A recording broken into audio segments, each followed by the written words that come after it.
Sex Ed with DB is a podcast about the sex ed you should have gotten in school, but if you're like me, you probably didn't. Host DB has a Master of Public Health from Columbia University with expertise in sexuality, sexual and reproductive health, and so rest assured that the podcast is always medically accurate and based in science. Like rePROs Fight Back, Sex Ed with DB is focused on the importance of sex ed, but right now, there is an especially important difference between our two shows. Sex Ed with DB has been focused on pleasure, ranging from the importance of intimacy to what happens in your brain during an orgasm. Like her guest, Dr. Lex Brown says on one of our favorite episodes, pleasure is a birthright. Find Sex Ed with DB wherever you get your podcasts, and remember that joy, intimacy, and pleasure are powerful and necessary, especially in times like these. Welcome to rePROs Fight Back, a podcast on all things related to sexual and reproductive health rights and justice. Hi, rePROs. How's everybody doing? I'm your host, Jenny Wetter, and my pronouns are she, her. So y'all, I mentioned in the last episode that I was worried that I was going to have to take one of my kitties to the emergency vet and was relieved that she seemed to have been doing better. Unfortunately, I had spoken too soon. I ended up having to take her to the emergency vet on, Sunday the 15th. And so threw everything off. I was hoping to make that Guinness cake like I talked about on Sunday, so I didn't do that. Cinder had to go to the emergency vet, and luckily everything seems to be fine. The vet wasn't too worried. They gave her some medication, which, y'all, have you ever had to give cats medication? It is not fun. She has a kind that is getting sprinkled into her wet food and like mixed in. And that first day, she was refusing to go anywhere near it. And then it was like trying to make sure she ate it and not Luna. So I like tried shutting Cinder in the bathroom so that she would eat it and Luna wouldn't. And it was just drama all around and it didn't work. Luckily, she seems to be doing better with mixing it into her food now. I'm pretty sure she's eating most of it. Luna might be eating some of it, but since it's just like probiotics, I'm not too worried that if Luna eats some. And then she also has some that she has to take with and inject it in like a paste that you like inject into her mouth. And that has been brutal for both of us. Nobody is enjoying having to go through this process twice a day.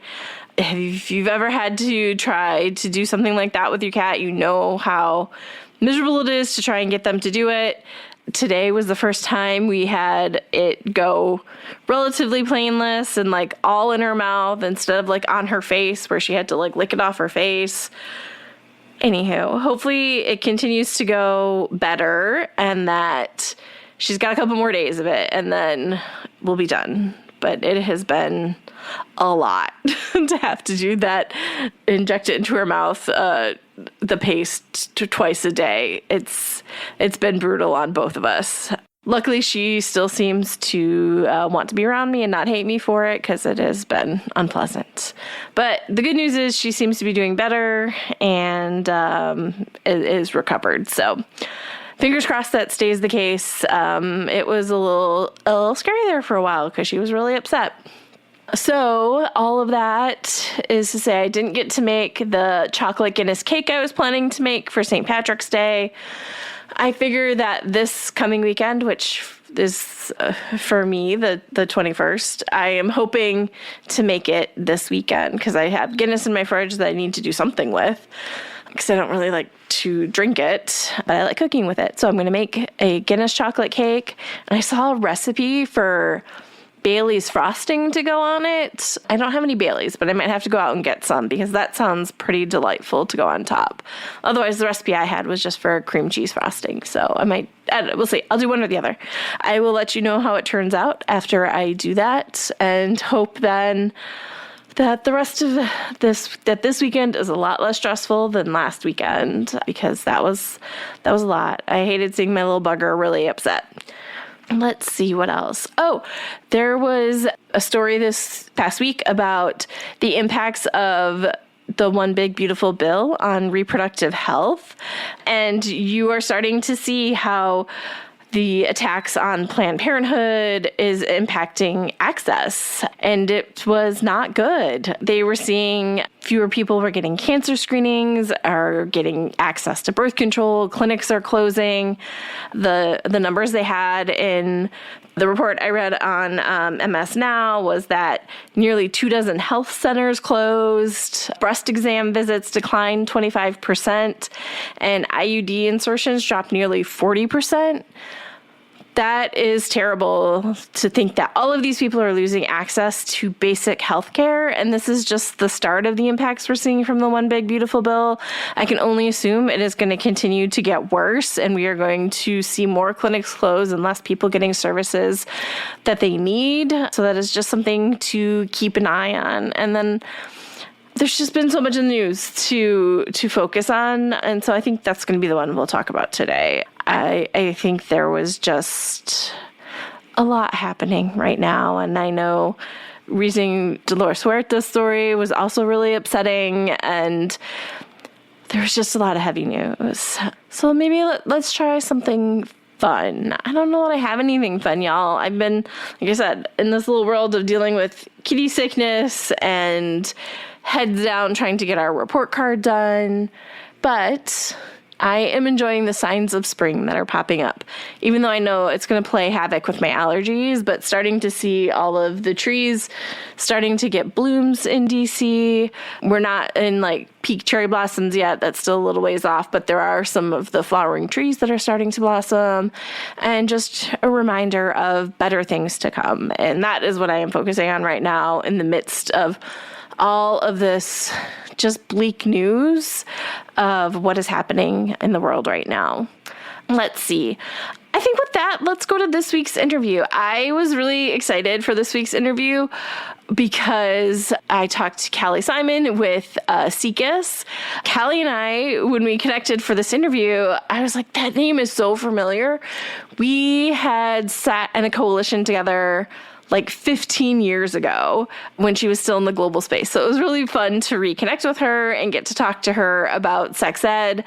That is one of my special ones that hits me in the special place. It is just a topic that is really near and dear to my heart after getting such terrible sex ed and seeing the ways it sets you up for failure later in life, that it is such an important topic to me. So I'm really excited to have a conversation about the state of sex ed in the country right now. So with that, let's go to my interview with Callie. Hi, Callie. Thank you so much for being here. Hi, Jenny. It's so great to be here. I love that your team reached out, and I was so excited that I recognized you from, like, we worked together, like, honestly, it feels like forever ago, like a decade ago at least. Like, yeah, wild. Probably more at this point. Yes. It is wild, but it is so good to be here. I'm so happy to be on with you. I love the pod, and I'm excited to talk with you today. Well, first, congratulations on the new job. Do you want to, take a second and introduce yourself and tell us about your new role? Absolutely. So my name is Callie Simon. I use she and her pronouns, and I'm the new executive director of SIECUS. SIECUS was founded in 1964, so a very long time ago, as the Sexuality, Information, and Education Council of the U.S., a bit of a mouthful, but we go by SIECUS, and a few years ago added the tagline of Sex Ed for Social Change. And since the 60s, SIECUS has been the leading engine behind comprehensive sexuality education in the U.S. We've done the research. We've defined what sex ed is and should be. We've set national standards. And currently, we work on advocacy, policy, and coalition building to make sure that young people across America have access to comprehensive sexuality education. I feel like that's like an important thing to like dig in a little bit, because as you and I both know, the sex ed you get really varies state to state, school district to school district. It can even be like teacher to teacher. So like, what do we mean when we say comprehensive sex education? Yeah, it's so important to ask also because, you know, in our field, we throw around a lot of jargon and terminology, and it's important that that we define what we're talking about, because it really is important that sex ed is comprehensive. And what we mean by that is that it is age appropriate, it is accurate, and it includes information and skills related to a wide range of topics. A lot of people hear sex ed and they think sex, and absolutely it's important to talk about sexuality and sexual health, but sex ed also includes anatomy, body parts. It includes discussion of consent, healthy relationships, violence prevention, recognition of abuse. It includes, in these days, media literacy, how to understand what is true and what is disinformation online. And of course, it includes, how babies get made and how to prevent unintended pregnancy and contraception and HIV and many more. So I think it's just really important that when we talk about comprehensive sex ed and the sex ed that SIECUS is really fighting for, it is this inclusive set of topics that gets delivered to young people in an age-tailored way as they grow up. So what you're saying is the sex ed I had from the nun saying that you have sex and you're going to get this horrible disease and you're going to die is not comprehensive sex ed. No, it is not. And that is the sex ed I had too, Jenny. I grew up in Florida. I did not get sex ed from a nun, but it might as well have been from a nun. It was, don't have sex until you're married. It was full of shame. It was full of stigma. It actually, it's been something I've had to work kind of to fight against my whole life. This sort of initial shame. For sure. That gets in there deep. It is in there deep because young people, their brains are still developing. They're still learning about the world. And so to get in at that time, it really does create this foundation. And so, yeah, that is not comprehensive sex ed. That is not the kind of sex ed we want for young people. It is the kind of sex ed that too many young people have received, like you and I did, and still receive in America today. But that was actually, that sex ed is actually what started my trajectory in this work, right? Because I later learned as a Peace Corps volunteer what good sex ed was. I later was asked to be a sex educator, and I learned what good sex ed really looks like. And I learned that I had very bad sex ed.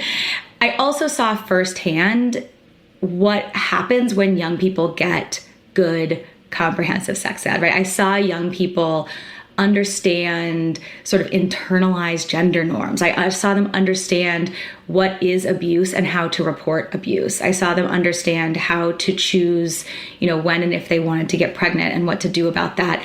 And that can set young people on this trajectory in life that they choose, that is what they want. And I think that is so important. And seeing that is what made me decide to dedicate my career to adolescent sexual and reproductive health and rights, to sex ed. And as you referenced, we know each other because I started in the global space. I spent 20 years on global sexual and reproductive health and rights, as I know you and many of your listeners have. And even during that time, I kind of always wondered, why is the domestic, meaning the US context, sex ed so separate from the global work on sex ed? Because ultimately we are all fighting for the same thing, and we are all fighting in really difficult, fairly conservative contexts. And so it feels like such an honor and a privilege to get to take what I've learned globally for so many years and bring that to the US domestic context as the new executive director of SIECUS, and vice versa, right? Help harness some of that learning that we've had here in the US over many, many, many, many years and share that out with our global colleagues. So it feels like a really wonderful opportunity to continue to advance this mission that I care so much about. I'm really glad that the role of intimate partner violence being talked about in sex ed, because young people are a group that is kind of disproportionately impacted. As someone who experienced intimate partner violence at a young age, I didn't know the full scope of what is covered in that, because that hides a whole range of what is under intimate partner violence. And if I had a better understanding, I may have understood what was happening until it was decades later as I was doing this work and learning more, and I was that wasn't just a bad situation. This was intimate partner violence. So it's so important that young people learn about this at a young age. I'm so sorry that happened to you. It is, unfortunately, your experience is not is not, you are not the only one, right? I mean, there are Right. so many young people who experience a wide range of intimate partner violence. And the only way that so many young people would ever know that they were experiencing that or what to do is through sex ed. I mean, one of the key, we have great evidence on sex ed, right? I mean, this is one of those things that's been studied for 30 plus years, and we have really good evidence. And one of the key bodies of evidence that we have says that young people who receive comprehensive sexuality education are more likely to recognize abuse, report abuse, and less likely to perpetrate abuse, which are really powerful outcomes. Yeah. And sometimes we don't talk about that as a key and important part of sex ed. Okay, so I also saw SIECUS recently released their annual legislative look ahead. Can you tell us a little bit about that and what was in it? Yes, I am happy to. I'm so excited to be here to talk about it. SIECUS every year develops an annual legislative look ahead. We summarize what happened in the past year. So in this case, the report that we recently released summarized what happened legislatively and politically around sex ed in 2025. And we predict what's coming down the pike for sex ed in 2026. A lot of what we predicted, we are already starting to see play out right now. But that's the report, and it's available on our website. It's a great report, and I'm excited to dig into it a little bit with you. So we do an annual 50-state report card that should be coming out. Honestly, when this episode comes out, it might be have come out that day, or that week. So keep an eye out for it. But we track sex education and what is required. But you also track bills, and last year you saw over 1,000 bills that were impacting young people's access to healthcare and education. Can you tell us a little bit about that and what this moment is? Yeah, absolutely. We tracked 1,000 bills at federal and state level. It's a lot. The SIECUS team is amazing. I am so lucky to get to work with them. They work really hard every day, and they tracked these bills. And I'll say a few things about that. So first of all, we saw a 20% increase in regressive or restrictive legislation targeting sex ed compared to 2024. So we are seeing year on year substantial increases in the attacks on sex ed, which tells me that there is a coordinated and well-funded and purposeful attack on sex ed that is happening in America. This is not sort of random ad hoc legislation. This is coordinated, this is targeted, this is well-funded. In 2025, we saw 18 sex ed specific bills that were ultimately passed into law. Every single one of them was restricting access to medically accurate, comprehensive sex ed for young people in America. Yeah, I mean, that definitely bears out with what our report card is going to say. I saw movement, and it was definitely in sex ed where I saw things in areas we measure that were getting worse. And I also think it's important to note with sex ed, again, the variability state by state, but often in states where you assume that it would be really good, that is not necessarily true. Every year I'm doing the report card, I'm always shocked that Massachusetts doesn't require sex ed. The sex ed required in New York is also not very good for the measures we have. There are states where you would assume it is much better where it is not. That is absolutely right. And I was about to say Massachusetts, and then you said Massachusetts. It's a classic example. Every year I'm wait, what? Yes. And I think, there's lots of reasons for that, and we talk with our colleagues in Massachusetts about it often. But one thing I'll say, which I think is an important thing to remember, is that when you ask parents if they want their kids to learn about consent and bodily autonomy and how to prevent an unintended pregnancy, parents overwhelmingly say yes in the United States. Overwhelmingly. 98% of parents respond yes to that question when they talk about their high school kids. And yet, most parents, most community members don't understand or don't know that there is this systematic attack on sex ed.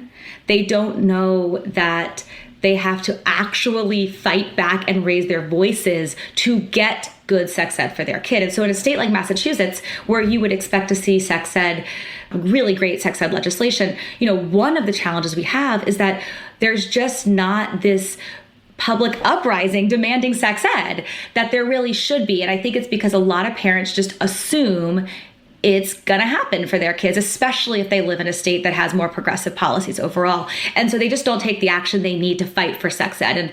And that's one of the things that we really work on at SIECUS, is trying to increase public awareness of the need to actively fight for your kid to get medically accurate information in schools. You mentioned that this seems like it's a coordinated attack. It feels like that's worth digging in more. Like, what are we seeing in terms of coordination? I'm so glad you asked, because this is something that really shocks me daily in my job. But it shouldn't. And here's why. We know, those of us who are fighting for good sex ed, that sex ed has all of these wonderful outcomes when done well, right? We just talked about how it helps prevent violence and abuse, and how it improves gender equity, how it helps affirm the identities of young people. It helps understand consent. The thing is, we know it does that. And the opposition, the anti-rights, the regressive minority, also knows that sex ed can do that. They know that if they reach young people in mass, they can spread their disinformation about contraception, about sexual orientation and gender identity, about abortion. And if they reach kids and young people at a time when their worldviews are sort of still being formed, when their views are not yet cemented, they are more likely to turn those young people into people who are living with this disinformation, and who grow up to become voters, and who grow up to become policymakers, who will then perpetuate anti-rights legislation, who will then vote against the rights of people in this country. And I think that the fact that they know that means that those anti-right oppositions groups are actively coordinating amongst themselves and actively spending millions of dollars to make sex ed a battleground, really, for reproductive rights, health, and justice, for gender equity, for LGBTQIA equity, for racial justice, and so much more. And they have the resources to coordinate, right? Like, we see copycat legislation across the country. We see opposition groups having these lavish retreats with politicians where they are teaching them about how to run these bills that are going to limit accurate information for young people. So it really is a coordinated attack. And I will just have to say that I recently forced myself to read the Heritage Foundation's most recent radical roadmap. I don't know if you've looked at this. It's called Saving America by Saving the Family. It is pretty horrific, and it outlines in black and white this dystopian agenda, and they make it clear that attacking sex ed and hijacking sex ed, using sex ed to teach that girls and young women belong, married and at the home and sort of abundantly procreating, is their agenda. Like, they write that down. It is their agenda. So they make it clear that this is a targeted policy attack on sex ed at scale.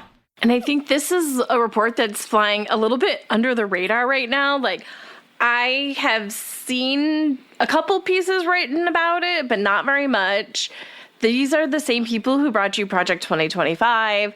So it is something that definitely needs to be taken seriously. And unfortunately, I have not had the time to dig into it yet. But the things I have read are very disconcerting. So can you maybe tell us a little bit more about it? Because I do think it is really kind of like an under the radar thing at the moment. Yeah, and it is disconcerting is a great word, and maybe even an understatement. And I'll just say, there's a lot to say about it. You may even want to do a whole episode on it coming up. Yeah, feels like it. It is long, and it is detailed, and it's important because we have seen that Project 2025 has served as essentially a checklist, right, for the current administration. Even things that seemed too radical and unlikely to happen a year and a half ago or more are now being put in place in our country. And so it is important to pay attention to these kinds of reports that honestly, if you had asked me a couple of years ago, I would have said like, it's just, it's too radical. It's trying to take us back 100 years. It will never happen. And absolutely, I've now been proven wrong. And I think we need to pay attention. Like Project 2025, this roadmap is built on a foundation of, white nationalist nostalgia, characterized by homophobia and transphobia and racism and misogyny. And I think it makes clear that they want to teach our kids, that there is only one sort of correct path in life, that it is heterosexual marriage and abundant procreation, that women should not be in the workforce, and that they really double down on using sex ed as a vehicle to advance those goals, right? The goals of teaching kids there's only one right path. It's something that we often call success sequencing in our sex ed space, I guess you could say. And they really double down on that. And they talk a lot about a bunch of other horrible policy propositions that would systematically chip away at the liberties and lives of women and girls, people of color, LGBTQI individuals. And I think, it's definitely worth unpacking and paying attention to this. Yeah. And just to be explicit, you talk about the sequencing of married and then kids, but also being very clear that it's talking about a family that is a man and a woman married and having kids. It has a really narrow view of what is family. And that is definitely one of those things you need to keep an eye on when they're talking about doing things to protect the family. They mean a man, woman, and their children, and not any other interpretation of family. That is exactly right, which is outrageous and harmful and stigmatizing and shame-inducing for young people. And I'll just flag that it is painful to read this report. My team at SIECUS has done it. We have written a terrific analysis of it, both summarizing some of these broader principles, like this extremely narrow view of what is a family, and also the implications for sex ed. And that'll be coming out very soon from SIECUS if it's not already out by the time that our listeners are listening to us. So check it out. And I encourage folks to really pay attention to this and think about how we gear up to fight back against these policy propositions. And I think this is a little bit of where you and I, having been in the global space, serves us, because this is something that we have seen certain administrations pushing, like at the UN, in the UN space and negotiations, and you see that in that space. This is, I feel like, one of the first times we've really seen this so explicitly in the domestic space versus in the global areas where you're seeing the anti-rights agenda really pushing.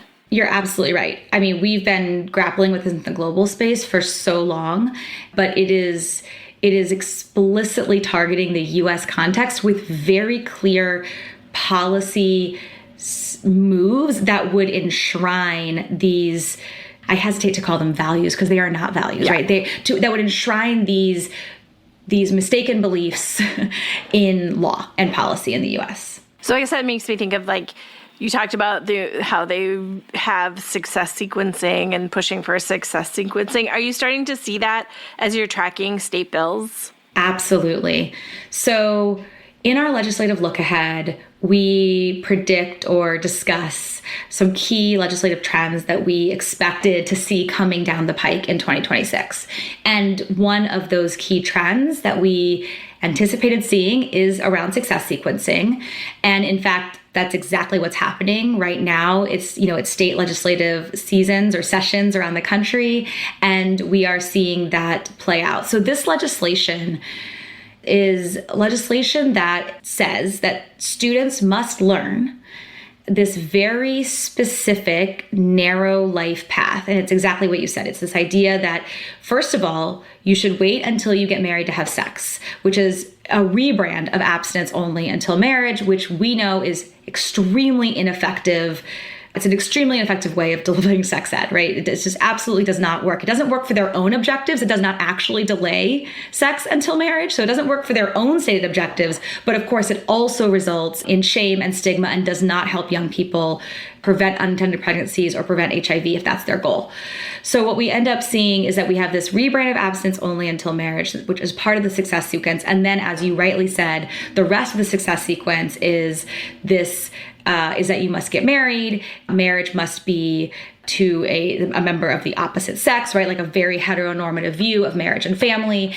And embedded in that is not just this success sequence that they call it, but also this idea that if you are a woman married to a man, that you are then responsible for having many children and staying home to raise those children. So it is this very gender inequitable, sort of anti-rights approach to life. And the success sequence is being promoted in legislation. We've only seen 4 bills so far this year being introduced with this legislation. But the thing that makes this really important to follow is that, as I was saying earlier, we are watching a coordinated attack on sex ed.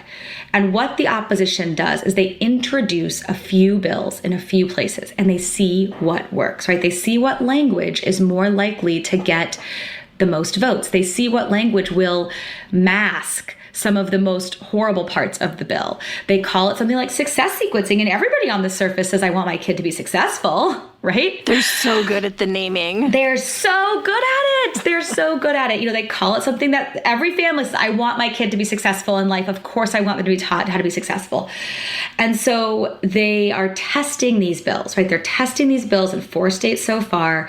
And we expect and we are anticipating that a few of them will likely pass, and then we will see almost a complete scale of this kind of legislation in the future, just like we've seen with baby Olivia bills, if you've heard of those. Yeah, so I was going to ask about other trends, but I think the baby Olivia bill is like the big trend right now.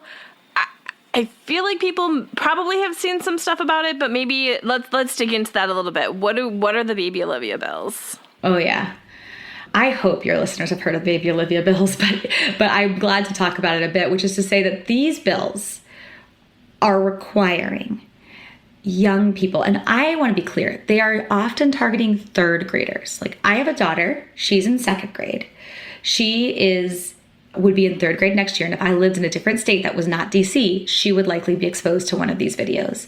These videos are medically inaccurate fetal development videos. They are generated with AI, and they are ultimately trying to indoctrinate our kids against abortion in 3rd grade. Wow. There have been 35 of these bills introduced so far this state legislative session. At least one of those bills has already made it to a governor's desk in South Dakota. And to be clear, the National Sex Ed Standards, which SIECUS co-authored with a few other orgs, has no problem teaching fetal development. But we do have a very big problem with teaching inaccurate fetal development, like that is medically inaccurate. But also, these bills are being pushed in states that don't have any other sex ed. So these kids they're learning medically inaccurate information outside of the context of all the other really important things that kids should be learning about development and their bodies and health and well-being. Okay, so beyond the baby Olivia bills, what else are you seeing in terms of trends happening at the state level? The first one I'll mention is the bans on sexual orientation and gender identity, and even discussing or introducing that concept at all in schools and in sex ed. And we know that this is harmful across so many fronts, right? We know for sure that removing content on sexual orientation and gender identity harms young people, LGBTQIA young people. They do not see themselves reflected. They do not see themselves affirmed. That has demonstrated negative impacts when you take it out and positive impacts when you put it in. But also, and I think this is important, evidence tells us that when we include topics around sexual orientation and gender identity in sex ed, it builds empathy and it creates positive impacts for all young people in that school, not just young people who identify as LGBTQIA. And that is super important to note. And it is part of why I think they are continuing to fight to include these bills, because they know that young people, when they build empathy and, we raise better humans. And there have been 14 bills so far introduced trying to ban sexual orientation and gender identity content at the state level so far. It's really bleak, and it's really something we've got to fight against. The other trend I'll mention is, it's a tricky one. And it's being introduced as adoption education mandates.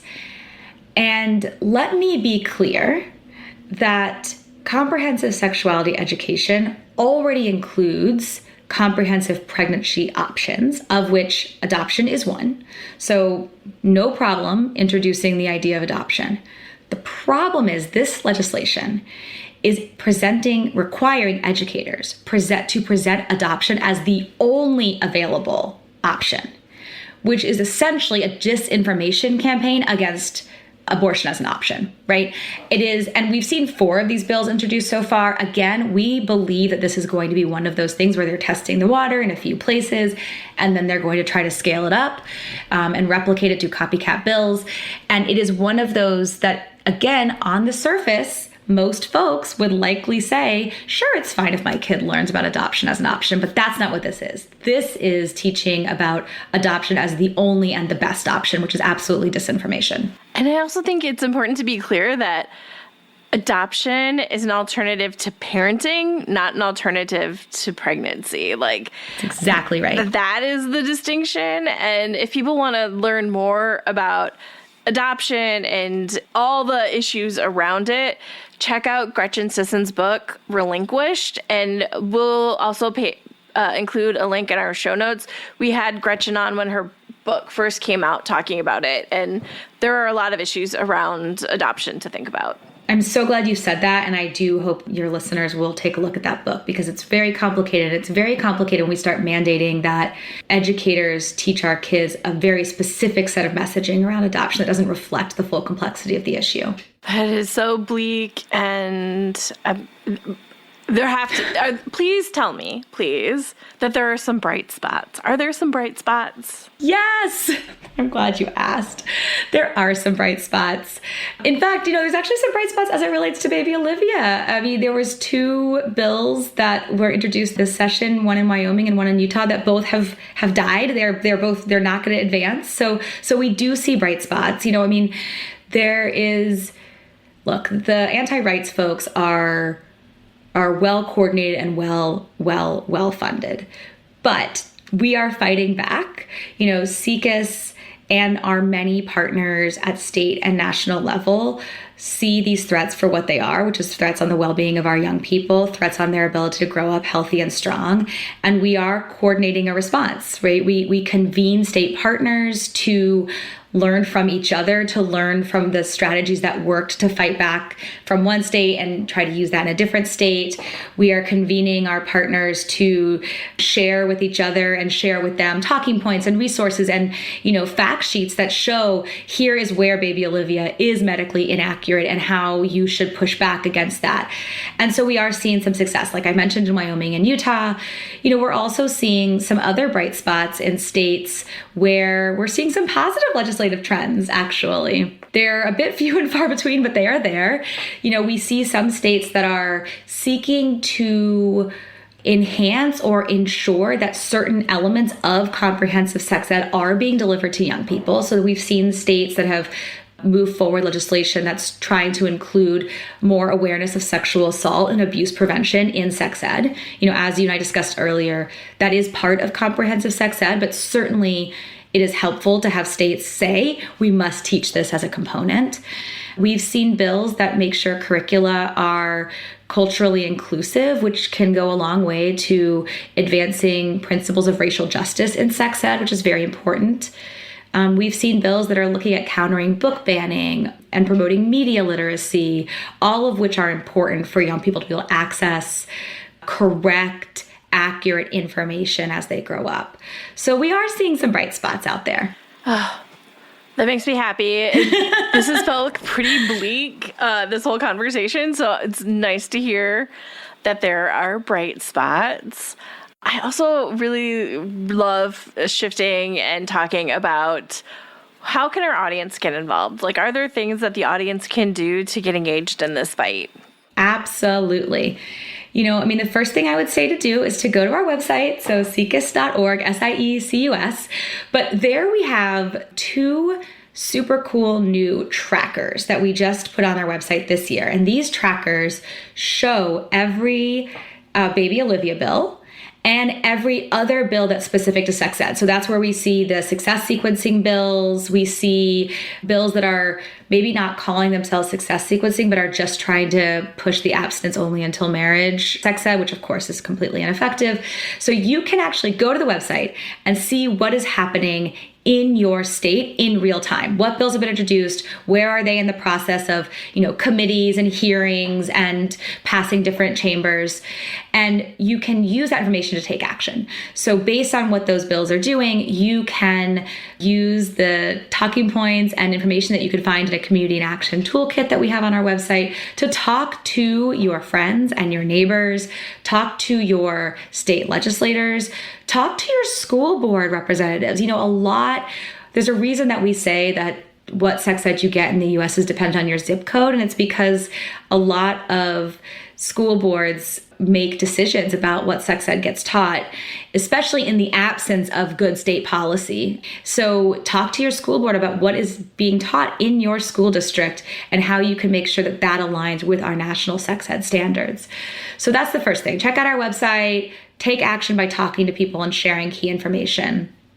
I would also say that because some of your listeners do work in the reproductive health, rights, and justice space, if you or your organization are interested in getting involved in this fight for sex ed, we would love to work with you. So we invite you to join our Sex Ed Policy Action Council, which is our response to the coordinated opposition, right? It's where we coordinate to fight back, where we share resources, intel, strategies. And so we'd love to work with you. I think it's not hyperbolic, I think, to say that sex ed is currently a battleground for the future of our country, right? It's where our kids can be taught lies about contraception or about abortion.